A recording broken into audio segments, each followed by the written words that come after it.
Hi, I'm Josh, this is Jordan. This is our first video for JJ Reviews.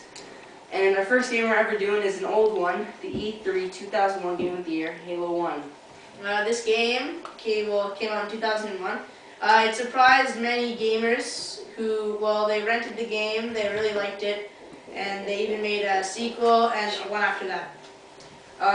The game was actually, as Jordan said, it surprised many people, but the thing that surprised most of us is that, people still play it today, like 5, 6 years later, you know? The graphics are amazing. Considering it's Xbox, very good. Sports time. It works on the 360, so if you have a 360 and not the regular Xbox, it still works on that. Now, Jordan, let's talk about gameplay. What do you think about it? I really liked, they took like all the war games and they made it really futuristic. And it had some really couple different guns that you're not going to find in a lot of these games.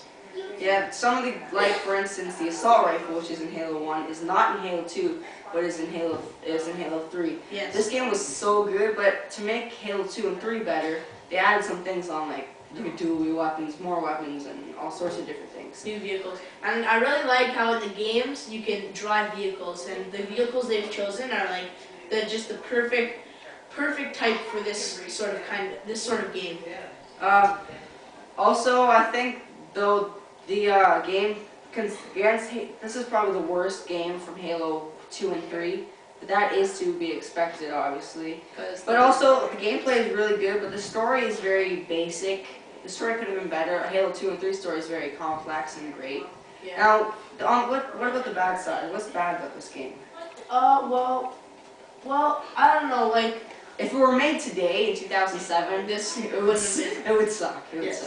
But, I don't know, I just found maybe sometimes they kind of got a little repetitive, I don't know, but it was a pretty good game, so.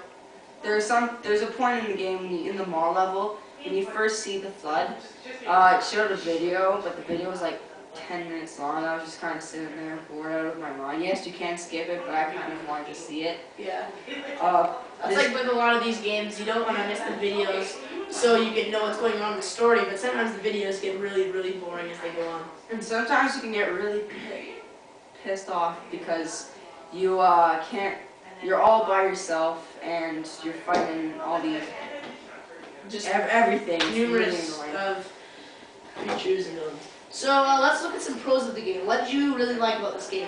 Some pros. Well, as we went over, graphics are amazing for its time. Yes. The weapons are fun to use. There's a great selection of weapons. They're cool enemies to look at, nice battlefields, and, it's just a fun game. I have something to add on to that. As you said, the graphics are great, but not just in the character, the environment.